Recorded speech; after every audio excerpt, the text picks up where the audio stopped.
Good morning students. अज असी management accounting दे इस lecture दे विच learn करांगे कि अगर सानू कुछ पर्टिकुलर्स दिते होण तां ओदी हैल्प दे नाल बैलेंस शीट दियां फिगर्स किस तरह नाल कैलकुलेट करनियां हन अते उन्हां फिगर्स नू यूज़ करके बैलेंस शीट किस तरह नाल प्रिपेयर करनी आ। असी करांगे question number 35। Prepare the balance sheet from the following particulars. Current ratio is 2.5, acid test ratio is 1.5 and working capital is 3 lakh. सब तो पहला असी जो सानू रेशोज़ दो दित्तियां होईयां आ उन्हां दी हैल्प दे नाल current assets and current liabilities calculate करांगे। वर्किंग कैपिटल क्वेश्चन दे विच दित्ती हुई आ 3 लाख दी। करंट रेशो गिवन आ 2.5:1। Let current liabilities is X। जे करंट लाइबिलिटीज़ X ने ते करंट एसेट्स किन्ने आ जाएंगे। करंट एसेट्स की रेशो 2.5 वा, सो करंट एसेट्स आ जाएंगे 2.5x। हुण वर्किंग कैपिटल का फॉर्मूला यूज़ करांगे। Working capital is equal to current assets minus current liabilities. Working capital given आ 3 लाख, करंट एसेट्स है 2.5x minus current liabilities x आ, so 3 lakh is equal to 1.5x and x is equal to 3 lakh divide by 1.5। 3 lakh नू 1.5 दे नाल divide करांगे ते answer आ जाएगा x दी figure जड़ी आएगी, यानी कि करंट लाइबिलिटी साडियां आ जाणगियां 2 लाख दियां। हुण जे करंट लाइबिलिटीज़ 2 लाख आ तो करंट एसेट्स किन्ने होणगे 2 लाख मल्टीप्लाई 2.5। 2 लाख नू 2.5 दे नाल मल्टीप्लाई करांगे तो करंट एसेट्स आ जाएंगे 5 लाख दे। उस तो बाद हुण साडे कोल करंट रेशो तो इलावा एसिड टेस्ट रेशो भी दिती हुई आ।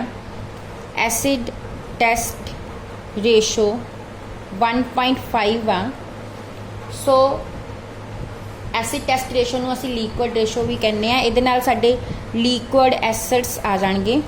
लीक्विड एसेट्स किन्ने आणगे, रेशो तुहाडी 1.5 आ। फॉर्मूला की हुंदा liquid assets upon current liabilities. So current liabilities किन्नियां आईयां साडियां 2 लाख दियां, सो साडे लीक्विड एसेट्स आ जाणगे 3 लाख दे। उस तो बाद असी हुण स्टॉक दी फिगर कैलकुलेट कर सकते हैं करंट एसेट्स चों लीक्विड एसेट्स नू माइनस करके। करंट एसेट्स 5 लाख दे आ एंड लीक्विड एसेट्स 3 लाख दे आ, सो स्टॉक किन्ने दा आ गया साडा 2 लाख दा। हुण नैक्सट देखते हैं सानू की दिता होया आ। Cash is equal to 50% of bill receivable and bill receivable is equal to the debtors. So सानू पहला डेटर्स कढ़ने पैने आ, दैन असी बिल रिसीवेबल ते कैश दियां फिगर्स भी कैलकुलेट कर सकते हैं। करंट लाइबिलिटीज़ दे विच क्रेडिटर्स एंड बिल्स पेएबल आ और रेशो उन्हां दी हैगी 3:2 दी। एंड फिक्स एसेट्स जिहड़े ने शेयर होल्डर फंड्स दा 60% आ। रिजर्व एंड सरप्लसिस 50,000 दे आ and there are no long term loans और इन्वेस्टमेंट्स। स्टूडेंट्स हुण देखो करंट एसेट्स दे विच की आ, स्टॉक आ, डेटर्स आ, बिल रिसीवेबल आ ते कैश आ। हुण असी की करांगे, लेट कर लांगे कि लेट कर लो debtors. Let debtors is X। Debtors साडे X आ। उन्होंने क्या bill receivable is equal to debtors. जे डेटर्स X आ, बिल रिसीवेबल फिर X ही होणगे, ठीक है। And cash is equal to 50% of bill receivable. फिर कैश कितना होएगा 50% ऑफ बिल रिसीवेबल एक्स का 50% यानी कि 0.50x। सो कैश साडा कितना हो गया 0.50x। हुण साडे जिहड़े करंट एसट्स आ वो इक्वल ने स्टॉक प्लस डेटर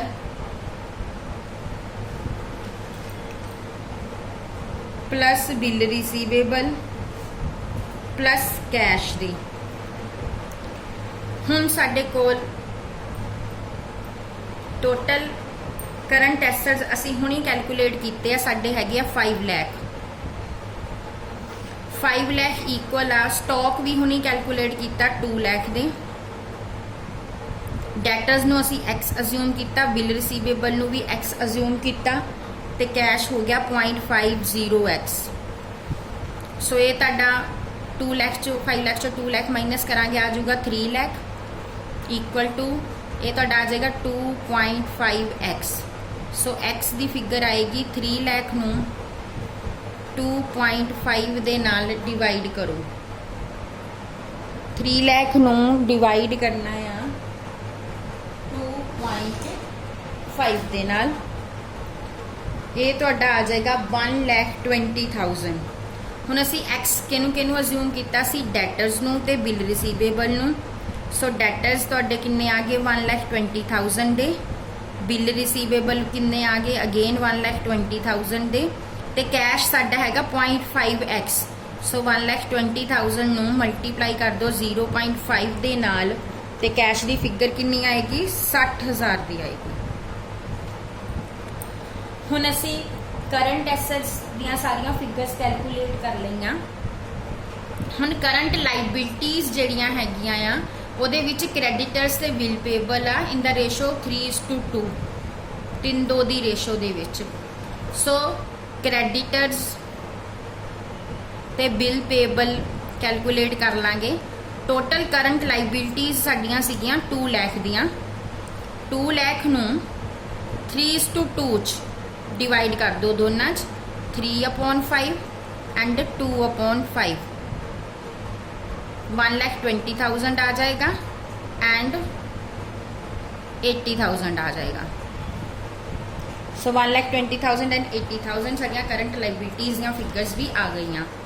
हुण नैक्सट दिता होया आ कि बिल fix assets are 60% of share holder funds. Fix assets share holder funds का 60% आ। सो लेट करो share holder funds is x. जो शेयर होल्डर फंड्स एक्स होए तो तुहाडे फिक्स एसेट ओदा कितना दिता होया शेयर होल्डर दा क्वेश्चन दे विच तुहानू 60% दिता होया। सो ये आ जाएंगे 0.60x। हुण असी बैलेंस शीट की इक्वेशन यूज करके fix assets and share holder funds value वैल्यू कैलकुलेट करांगे। स्टूडेंट्स बैलेंस शीट की की इक्वेशन हुंदी आ शेयर होल्डर फंड्स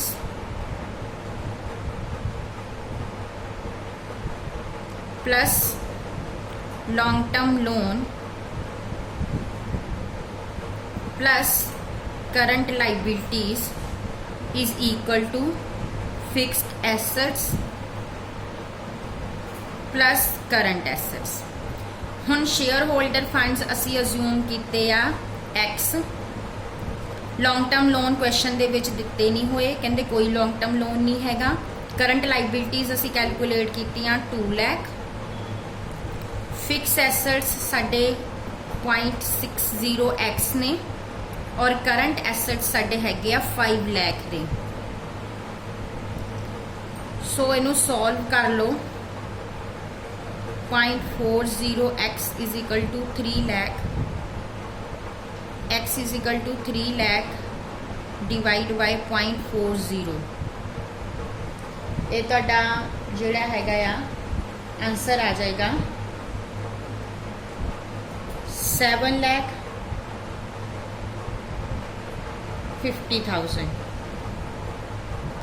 सो हुण साडे शेयर होल्डर फंड्स असी अज्यूम किते सी X. So share holder funds साडे आ गए आ 7,50,000 दे।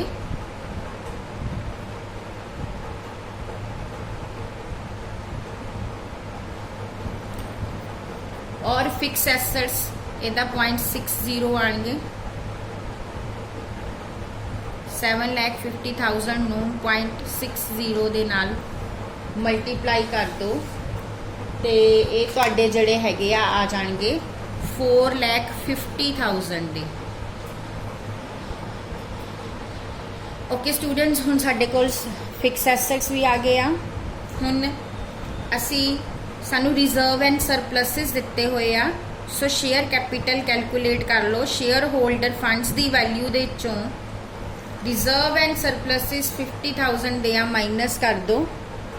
ਸੋ ਇਹ ਤੁਹਾਡੇ ਆ ਜਾਣਗੇ 7 ਲੱਖ ਦੇ। ਹੁਣ ਅਸੀਂ ਤਕਰੀਬਨ ਸਾਰੀਆਂ ਫਿਗਰਸ ਕੈਲਕੂਲੇਟ ਕਰ ਲਈਆਂ ਆ। ਹੁਣ ਅਸੀਂ ਬਣਾਉਣੀ ਆ ਬੈਲੈਂਸ ਸ਼ੀਟ।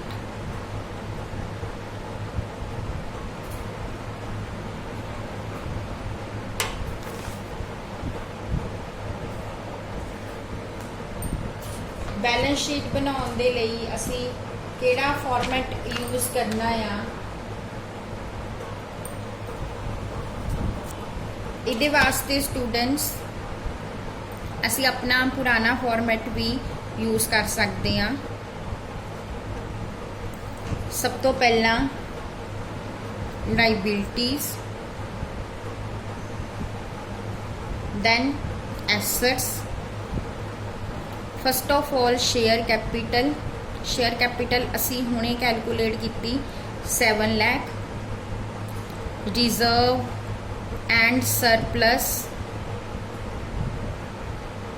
50,000। हुण स्टूडेंट्स लॉन्ग टर्म लोन कोई नहीं हैगा। करंट लाइबिलिटीज लिख लो। करंट लाइबिलिटीज दे विच क्रेडिटर्स एंड बिल्स पेबल ने।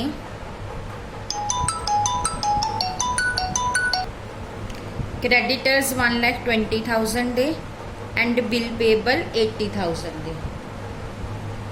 सो टोटल साडा आ जाएगा 9,50,000।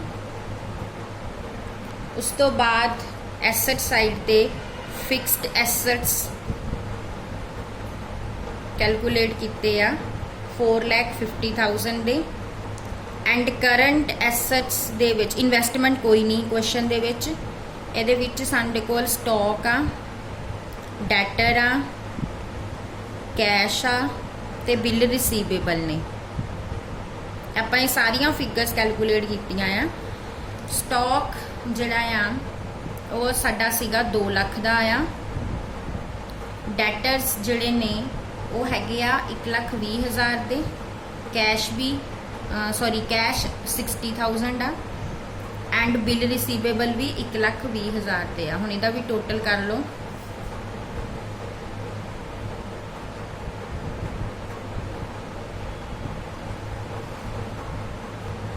ये टोटल तुहाडा बन जाएगा 9,50,000।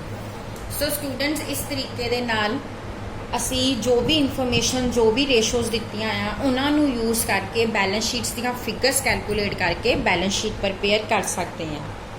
Thank you.